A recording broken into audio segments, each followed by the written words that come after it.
All right, good evening, folks. I will now reconvene to the regular meeting of the Board of Education on Thursday, September 17th, 2020 at 6 p.m. with Cruz, Gagne, Hernandez, Na, and Schaefer present for the record. Mr. Cruz, Mr. Na, and I are present in the boardroom, and Ms. Hernandez and Mrs. Gagne are present via Zoom. Pat? The board met in closed session from 4:47 to 5:53 regarding conference with legal counsel, anticipated litigation, public employee discipline dismissal release, public employee appointment, high school assistant principals, and public employee performance evaluation superintendent. No action was taken that requires public disclosure. Thank you, Pat. I will lead us in the Pledge of Allegiance tonight. Please stand, place your right hand over your heart. Ready? Begin.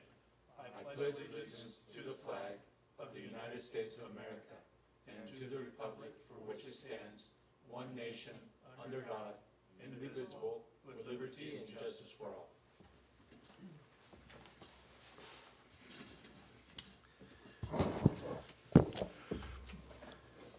Okay, moving on. Our student representative was unable to join us this evening, so I'm sure we all look forward to his report next meeting. We'll now move on to comments from our employee representatives. I see Mrs. Bearden from Champ. Why don't we start with you this evening?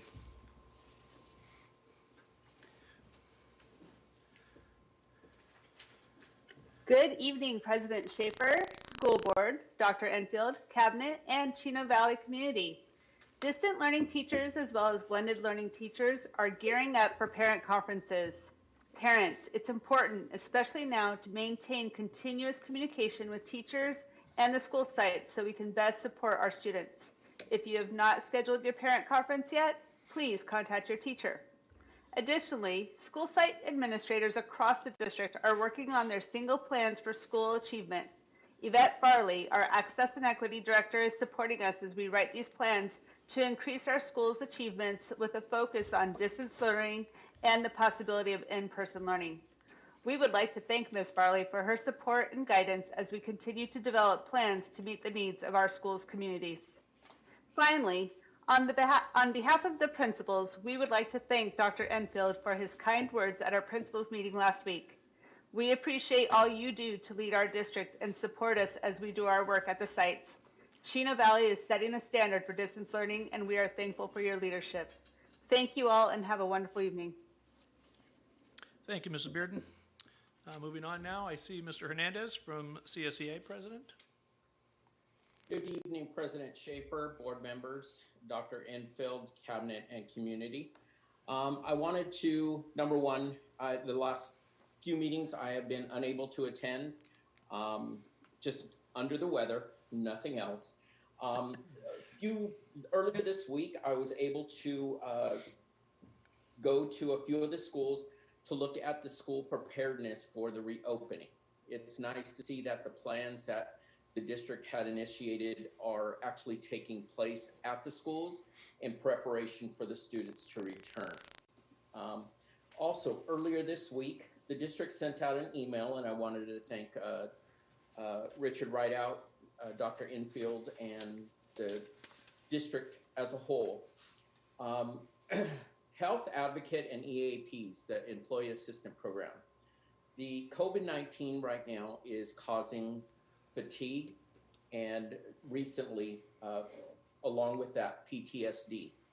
These are real feelings that all of our staff is experiencing right now. So to remind all staff, everyone, to remember to be kind and to wear your mask. We are being looked at by our coworkers, by everybody, from principals to staff to community. When we don't wear our mask, it gives the impression that either we don't care or we don't care about somebody else's feelings. I know that's not the intention of anybody, but please remember to remind everybody to wear your mask. A lot of the preparations that I did see the last few weeks, or excuse me, this week at the schools, I think everybody is very eager for students to return, and I'm very happy to or to see that the preparedness at the school sites is it's being well undertaken by this district and by the school staff. And with that, that completes my comments. Thank you, Mr. Hernandez. I do not see Ms. Walker, so we will move on. We are now at comments on non-agenda items. We are now at comments on items not on the agenda, as noted in the public advisory posted in the agenda. Staff will now read into the record the names and comments of emails received during the specified window and in accordance with Board Bylaw 9323, meeting conduct. The comments will be read in the order the email was received. Email comments on agenda items will be accepted during consideration of that item. In the event that an unusual amount of email comments were submitted for any item, the board will hear up to 30 minutes of comments. In the case of non-agenda items, the board can, if it chooses, to hear the remainder of the comments after all business has been conducted. Pat, did you receive any email comments?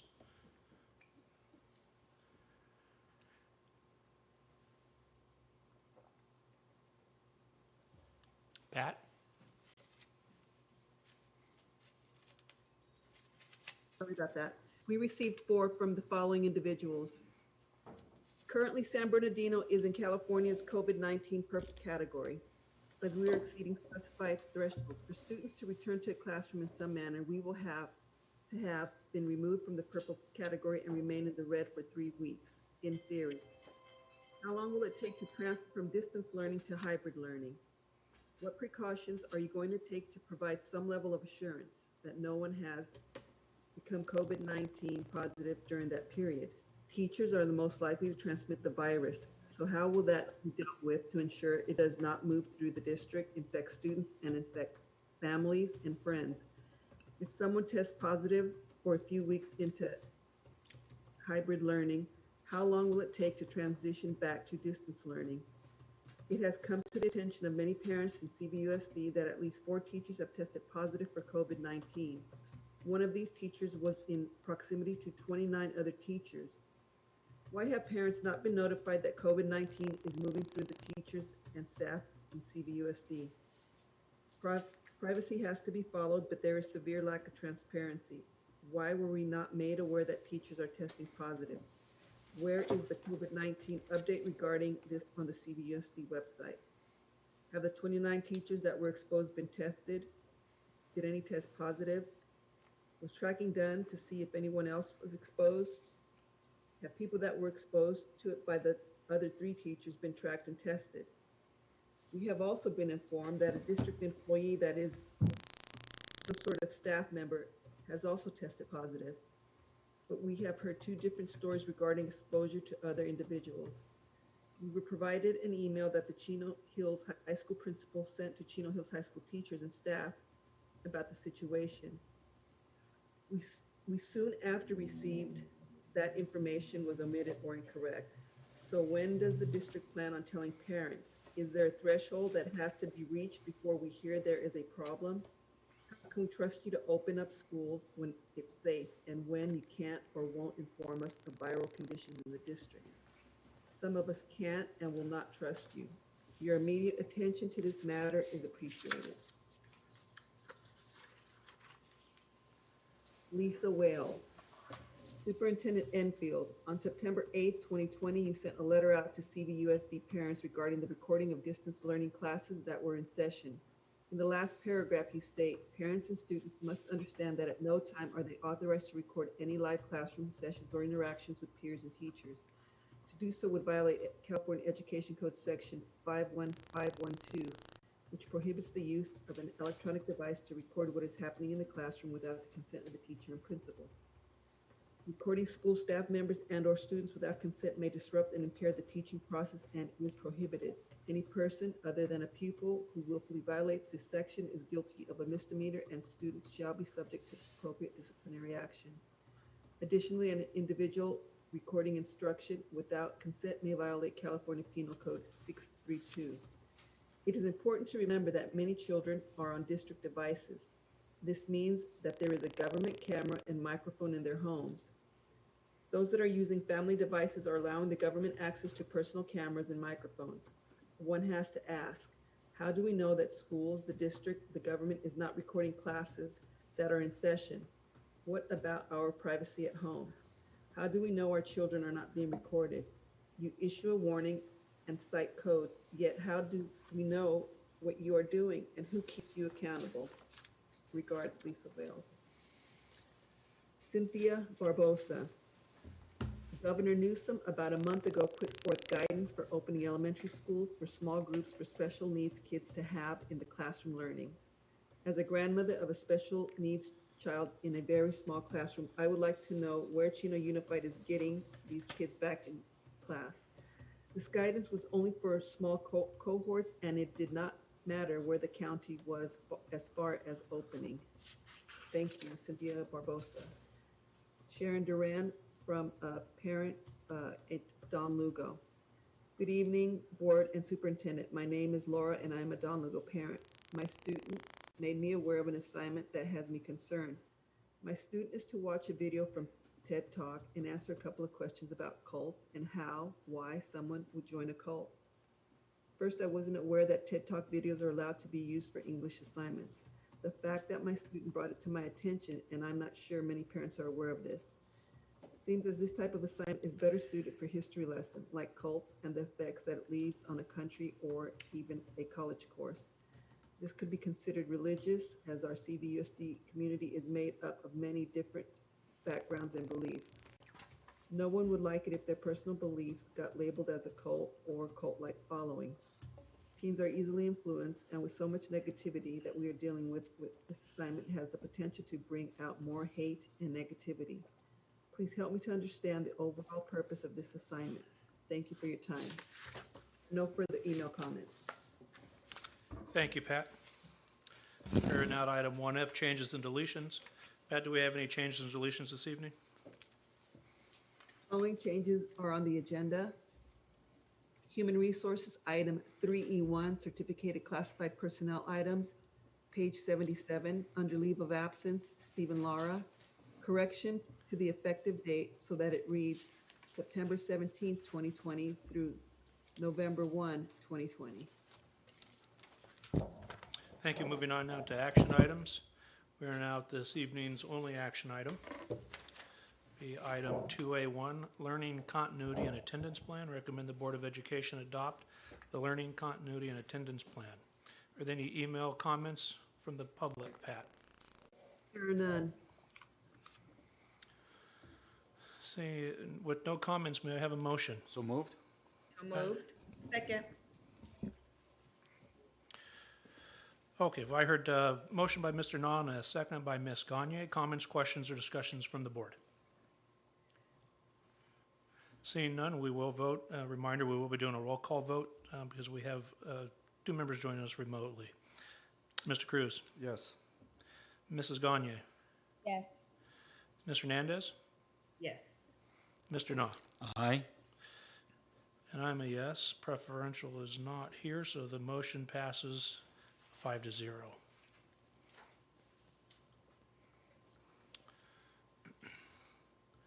Now moving on to item 3, consent items. Pat, did you receive any emails for consent items? There were none. Board members, do we have any polls? Mr. Na, I have no polls. Mr. Cruz, No polls. Ms. Hernandez, None. Ms. Gagne? No polls. I'm sorry? No polls. Thank you.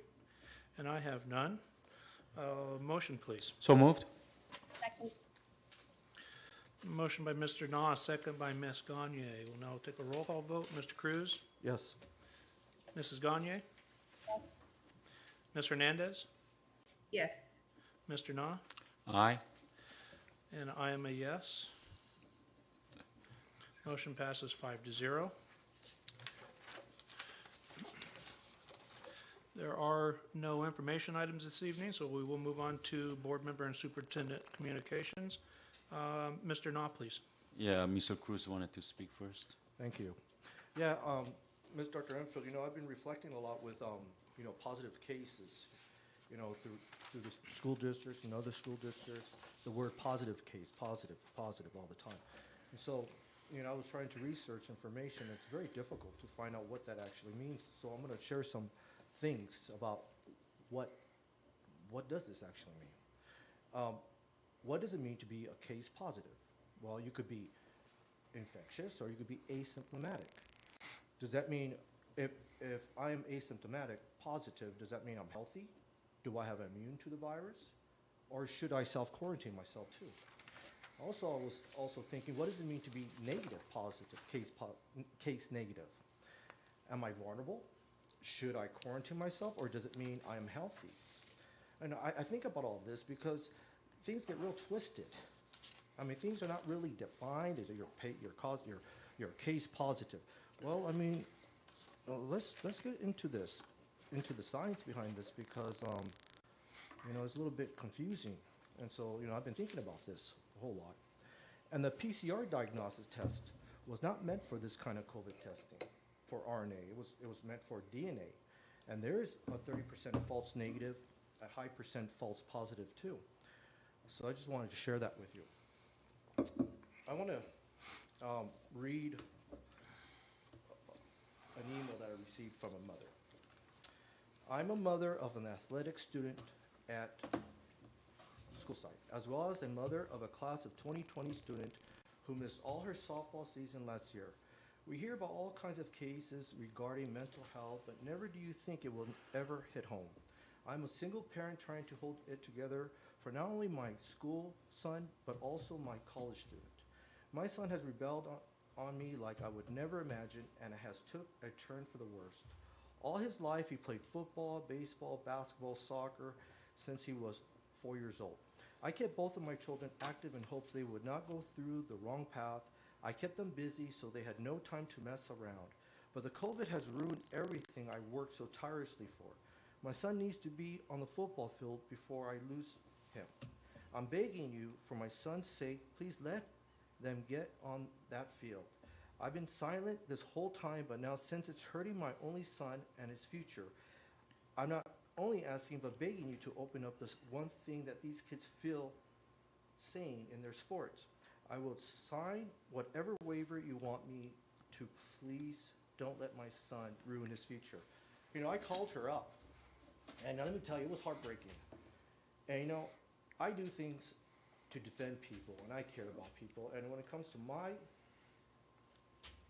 reputation goes right down to the toilet. So I have tremendous joy to do what I believe is right, and I have passion for what I believe. And I spoke to this mother, and I had great sympathy for her. And there's a lot of hardship that's occurring right now. In these early weeks of uncertainty, there was two objectives. The objective was to flatten the curve and to mitigate the surge of infected people being treated in hospitals. And we were successful in that. But it switched. The narrative switched from those two objectives to quarantine, then lockdown, and then you hear the sense of we can't get normal if our children get vaccinated. The World Bank document lists COVID-19 program ending in March 2025. Public readiness. The Public Readiness Preparation Act, signed under the law 2005, state that this will go until 2024. It covers immunity for all sorts of stuff pertaining to COVID, 2024. So these folks think that this is going to go on forever. So our children are going to get affected for lots of years. And we know that the survivor rate is 99.96, yet we shut down the world. We include 6,000 people poisoned and injured in the COVID, 11,000 heart failures, and 8,000 malignant neoplasms. It's ironic that when it comes to heart attacks and strokes, they have reduced. It has reduced down to a lower number. The Journal of CDC, Emerging Infection Disease, May 2020, found no significant reduction in influenza with the use of face masks. I had to bring that up because, when it comes to those masks, there are side effects.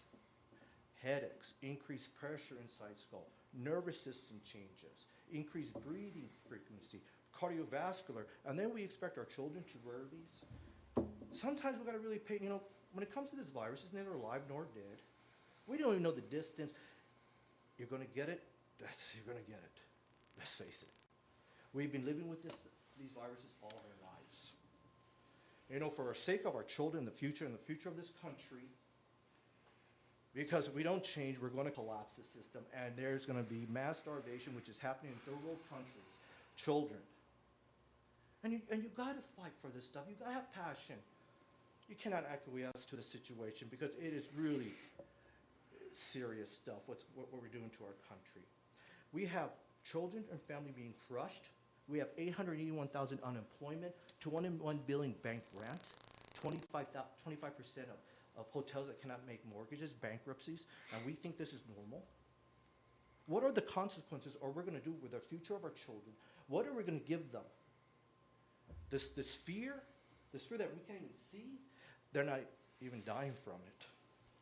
But let me tell you what they're pushing. They're pushing this vaccine that is a messenger RNA, has never been created before. They've been trying since 2002, trying to create this virus, but they're having a hard time because animal studies, they're dying. So what do? They skip the animal trials, go directly to humans. And then these humans, they're healthy folks. But we're going to give this to our children, and we're going to give it to the elderly and people with pre-existing conditions when it comes. We have a battle. And the battle is the mandatory vaccines and this contacting tracing. We got to be tough and brave of what these people would want to do to us because it is horrific. Because you see everything coming into play. You see an economic reset. You see all this, and our children are going to suffer for this. We've got to start thinking seriously where we are going, what is going to happen with our children and our grandchildren, and when we're gone. It is written that people are destroyed for the lack of knowledge. Knowledge is key. You cannot be afraid to jump in because when you know stuff, it is scary, but we have no choice to go into the light and accept the truth of the predicament we're in.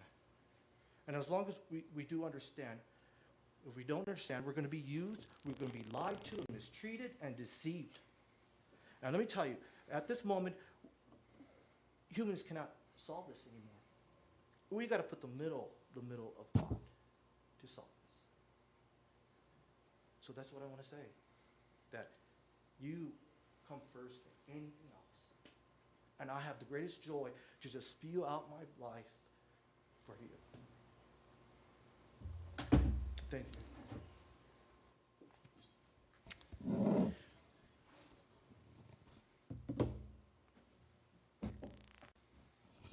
Mr. Knopf, please. Okay. I'd like to thank CSA and our teachers. It's good to see that we have a safety plan and for reopening plan in place, and our district staffs are working very hard to make it happen. Yes, my heart goes out for the special ed parents and also those parents, for mainly elementary school student parents. Both the children and parents are anxious to return to school. And I pray, as we had been 1918 pandemics before, we should overcome COVID-19 as well. And we're just waiting for the county and their numbers, and I'm sure our staffs are watching daily basis. And there'll be a day that all the sports players could be on the field, all the band players, and all the students with their loving teachers in a right place. That's at school. Yeah, it's been a long time, and it's a difficult time, both students and parents to deal with this situation of distance learning. And study shows the best learning takes place in the classroom with a great teacher actually encouraging and loving children in the classroom. And I hope it's coming soon. So thank you for our teachers and CAC members for continue to having plans and practicing safety and smooth transitioning to reopening schools. I just have a gut feeling that it could be sooner than later. But again, we need to have more loving and kindness placed in our hearts and work this out together. Thank you. Ms. Hernandez. I first want to start by acknowledging that one of the board members left after his comments. I hope, Mr. Schaefer, you were offered advance notice of that. It hasn't happened. This isn't the only time it's happened. It's happened before.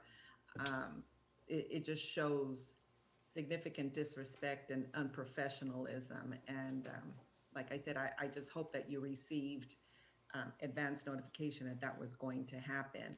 I also want to say to Ms. Gagne and Mr. Schaefer that what we witnessed in closed session today is nothing new. It's unfortunate that there's so much hostility that individuals can't keep calm when dealing with varied opinions or personalities. And for 8 years, that's what I've had to endure in there. Sometimes it was quite concerning and fearful.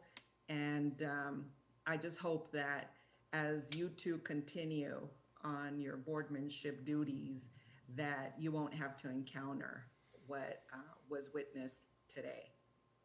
The only item, I really didn't have any board comments for tonight, but the only item I do have for Dr. Enfield is the notifications regarding staff testing positive for COVID-19.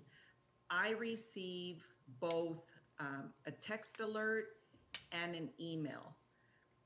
I just don't know that that's for every parent in the community, or how parents are, how we can share the information as how they can get their phone number and their email on these blasts.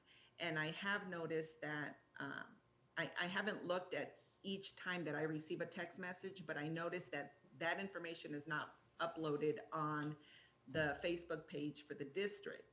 But maybe that's what we need to do, is that when the text messages and the emails are sent out notifying the community that a staff member at whatever school site has tested positive, and that we're reaching out to everyone who may have been exposed, that information also gets uploaded to our Facebook page. It may be on the website, but I just think it's far more difficult to find it on the website than it is if we were to use our social media, both the Instagram and the Facebook. And if we can share and advise the community as to how they get their phone number and their email so that they too receive these alerts. I also think that in sharing this information more openly and to more families in the community, they may get a better understanding as to why we aren't able to reopen sports, why we aren't able to reopen campuses. If they were to receive an advisement as to what is going on and how COVID continues to impact our school sites, I think that would really be beneficial, so that we're all on one accord and we understand better what is going on in our community. And that's it. Thank you. Thank you. Mrs. Gagne? Oh, yes, good evening. So I'd like to acknowledge some email communications that I've received. Clearly, at the top of everyone's mind on this board, in our district management, and clearly everyone who's involved with the district, is reopening schools, is the education of our students right now. And I just want to comment that, there's varying opinions. Some people, want to, press the gas pedal more quickly than others. But I just want to note that, I believe we're trying to take a very thoughtful approach. We've seen schools misfire across the country and across the world with the hopes and well-placed hopes that, things could reopen and education could proceed as normal. But I want to make sure that we're being thoughtful, that we're being cautious, we're running through the various scenarios, because what nobody wants, I think one thing we can commonly agree on is to have a false start, with an education path of going back to reopen schools. So, I do appreciate the varying opinions. Everyone has their own set of concerns. I think everybody, this is weighing on all of us to varying degrees. This isn't easy. No one knows how to deal with this. We don't have a toolkit of how you deal with a pandemic. So, I do appreciate and the difficulties that are being faced. But I just want to say that, at least for myself, I'm trying to look at the public health guidance and be thoughtful and make sure that, whatever path we do take and on whatever timeline, it's the right choice, it's the safest choice, and in the best interest of everybody in the community. I do want to comment, and generally, we all have varying opinions on this board. We all have this moment in these meetings to make our comments, to share our opinions. Sometimes they're germane to the conversation, other times they're not. I just want to note that, we have a community watching us, and more importantly, we have students who watch our meetings. I think it's very important that when you have an opportunity to speak and you're collectively a part of a board, that you do give a professional courtesy to the rest of your colleagues. I think it's probably clear that the five of us don't agree on every single issue, but I think one of the things that is complicating and causing more issue with COVID and everything else, the challenges that we're facing with the economy, is a lack of civil discourse. And if we cannot, in our meetings, share opinions and then give airtime to our colleagues to share their opinions and their thoughts and their community information, it really sends a message to the community, and more importantly to our students, that we don't have to give opportunity for civil discourse and we don't have to listen to others. So, I would appreciate if, our colleagues, unless there is an issue that dictates they leave the meeting, sit through everyone's comments.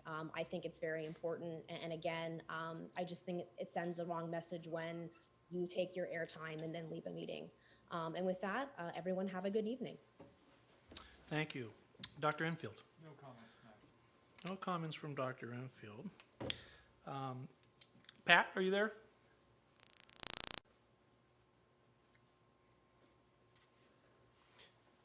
Dr. Enfield, would you please ensure that the minutes accurately reflect that Mr. Cruz did leave the meeting at 6:20? The only comment I'm going to make this evening is, in regards to another board member's comments, there's the old saying, one man's truth is another man's follies, propaganda, lie. You can fill in the blank at the end. With that, I'm going to now close the regular meeting of the Board of Education at 6:33 p.m.